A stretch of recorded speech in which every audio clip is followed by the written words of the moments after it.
I convinced Social Security to issue me Social Security numbers for children that don't exist. Called them once, and at first I said, hey, I'm 31 years old and I've never had a Social Security number. And they're like, that's not true. Do you have a driver's license? Yes. Okay, do you have a Social Security number? Click. And then I call back, hey, I was born. They were like, are you born in a hospital? I was like, yeah. They're like, you've got one. Hang up. Then I said, hey, I was born with a midwife and I never had one. Well, do you have a driver's license? Yes, you've got one. Damn it. You ever had a bank account? Yes. I'm like, yeah. And then I tried to say all these different things. Then I figured, okay, who wouldn't? They were like, somebody said, there's no way you can get to be 30 years old and not have one. Get your driver's license, come down here. We'll look it up for you. I went, yeah, I'm too old. So I call back and I say, hey, listen, I got a 3-year-old son. He was born with a midwife. He never had a Social Security number issued to him. And they went, okay, well, come down here. Bring your son, hang up, call back. I say, I can't. He's in, Colombia with my wife or wherever. She's going to have him there for the next year or two. But I need this to claim him on my taxes. And one woman says, yeah, oh gosh, that's too bad. How old is he? And I went, oh, he's 3. And she goes, that's too bad. I said, well, why? She says, well, if he was under 12 months old, he wouldn't need to show up. You could just bring his birth certificate and his shot record. Yes. I hang up, call back. Hi, my son was born with a midwife. He's 10 months old. He's out of the country. How do I get a Social Security number? They said, bring his birth certificate and his shot record. So I go online. I print out a shot record for Hillsborough County Vital Statistics. They show you how to print one out. They even fill it out. They have one that's an example of one that's filled out. Use the date of birth, right, that I just chose for this fictitious person. Then I made a fake birth certificate. I order the security paperwork. One of those, you make a copy of it and it says void if copied. Like I get that. It's multicolored. You order like 1,000 sheets of it. It comes. I go into Social Security. I give them that, give them the shot record. They go, oh, that's so weird. Hold on. They check and they go, oh, wow, you're right. He doesn't have a Social Security number. They go, you'll have one. Here's your stuff back. They gave me a little printout that said almost nothing, that I had ordered one or something. They said, you'll have one in 10 days. Sure enough, 2 weeks later, boom, comes in the mail. Nathan comes to me and goes, hey, do you know anybody that can load me in Colombia with like 300 kilos of coke? We end up going down to Miami, meeting with this Colombian guy, well-dressed, sitting in his hotel room. He's looking for someone to move a load out of Colombia, and we're offering our services as a pilot crew. Nathan lights up a big fat joint. I think to myself, no.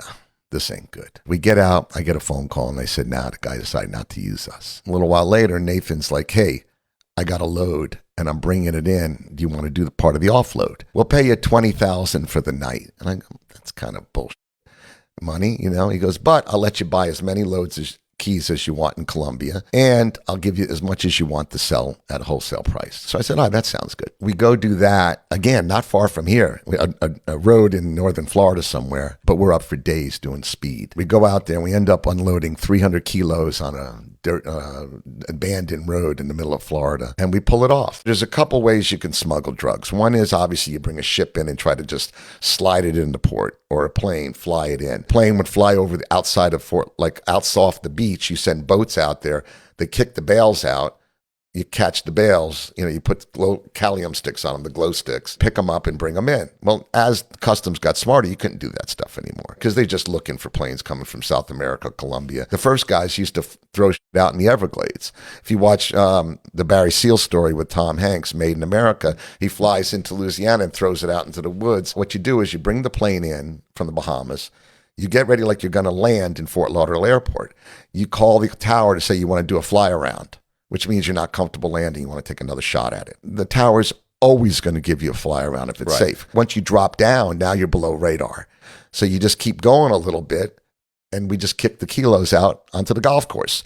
And two of my friends leaning up against the trees, dressed in black, because when you're kicking out a package from a plane and, it's landing at like 150 miles an hour that weighs like 80 pounds, you don't want to get hit by it. Yeah. The two guys grab the packages out of the golf course. The plane comes up, turns around, and lands legally empty. 2 vehicles. I have the one guy in the back of my truck with his big duffel bag, the other duffel bag, and the other guy's in Nathan's Mercedes. We go back to my house, pull in, rip them open, get a plastic bag, cut a kilo open, get a big bag of blow, lock it all up in the trunk, and get the hell out of there. He had a mortgage company, or so I thought. Scumbag. It just says Amerifund Mortgage Inc. on the sign. I go to the office several times and I'm like, where are your employees? There's nobody in here. It's a desk. There's like one phone. that has a long cord to a wall. Where is everybody and where is everything? And he's like, oh, they're out. So I believed it. And I was like, oh, they're all out in the field or whatever. Site, They're on site getting these foreclosed homes. I started noticing weird things. No employees, a weird office, like a mechanic shop, but I don't ever see anyone like bringing a car and getting it fixed. I just see cars going in and then I don't see them coming back out. And I'm like, well, that's odd. When's the owner going to pick up their car? So I'm starting to think like things are strange because for a while I actually thought that these businesses were legit and that's how they made their money. This went on for a couple years. And there came a point when one day I was at the house. It was maybe 5, 6 in the morning. So I hear all this ruckus in the garage and I get up, and when I go out there, I see him and a couple of other Russian guys speaking in Russian and moving a lot of equipment. I mean, equipment like this, like, you know, just tech type of stuff, but it looks like it all came from like a club, like club type of things. So I'm like, what's going on? He's like, oh, baby, go back to sleep, baby. So I was like, okay. I went back to sleep. I left it alone. I didn't really think much of it. Soon after that, maybe like a day or two, I was like, what was going on in the garage? And finally, he was like, okay, this guy borrowed money from me. He had an after hours club because it was very big for the Russian community to all have like little after hour spots. He basically was like, this guy borrowed money from me because his club wasn't doing well. He said that this guy that had like a smaller spot was doing really bad and he needed a little loan. So I guess we're in loan sharking too now. I loaned him the money. He didn't pay it back. So he went and he took all his Yeah. He took all his expensive equipment. You can't run the spot without the equipment, and he took it all. And if he had to, he would just sell it and get his money back. So that was the first moment that he like actually admitted something criminal directly to me face to face. Right. And that was the moment that, you know, a normal person would be like, oh, like you're just outright saying it, because once you kind of open the door and start revealing yourself to people, it's not like the mask is slipping. Like my standards were lowering. Like I'm finding these things acceptable. I'm okay with it and I'm staying. So now I'm complicit in this now. Shortly after that, about 3 weeks, he ended up calling me one day. It was, in the afternoon, middle of the day. Baby, I've been shot. I was like, you've been what? Shot? Like I never even been to a funeral at this point. I didn't know anybody that's died. I didn't know anybody that's been shot. I'm like, you've been shot? And he's like, yeah. And I'm like, where the hell are you? He ends up telling me where he's at. He ends up pulling over. I go to meet him. When I get to the place where his car is parked, he's moved to the passenger seat. He is holding his arm. It looks like it's just gone straight through.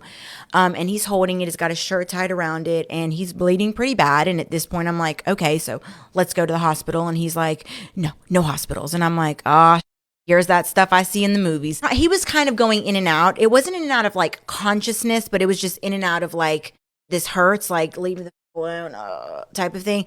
So I didn't want to be like super naggy at that moment. I wanted to make sure he was safe and okay. And I knew I would get the details later, or so, Right. I thought. So I end up leaving my car there. I end up driving him home. I get him in the shower when we get home. I put a chair in there. He sits down, kind of washing everything off. He's just kind of sitting there like this. At this point, he's like, baby, get the stuff out of my car. Please go burn it. Take all these clothes that he just took off, burn them. And I'm like, go burn the clothes. Man, I'm getting in this. So I get the clothes, I go outside, I burn them, I go in the car, make sure there's nothing else in there. I find a boulder, like piece of concrete like this, and it has blood on it. So I take that, I try to put it in the burn pit, and I burn everything. So now another thing has happened, A couple days go by, he does finally end up telling me that he went to go do a drug deal. He's selling heroin, which he actually got caught federal, bringing it from New York to Florida. He totally said like it really wasn't his, whatever, he was just making a little money off the side, being like security, escorting. And I'm like, you're not security type, so this doesn't make sense. But so I'm finding out all these things, just like you said, I'm finding out little by little. Now the shooting thing, I ended up becoming involved because when the shooting happened, he wanted to go get back his stuff from this guy who he was doing a drug deal with. The guy supposedly ended up saying he was going to buy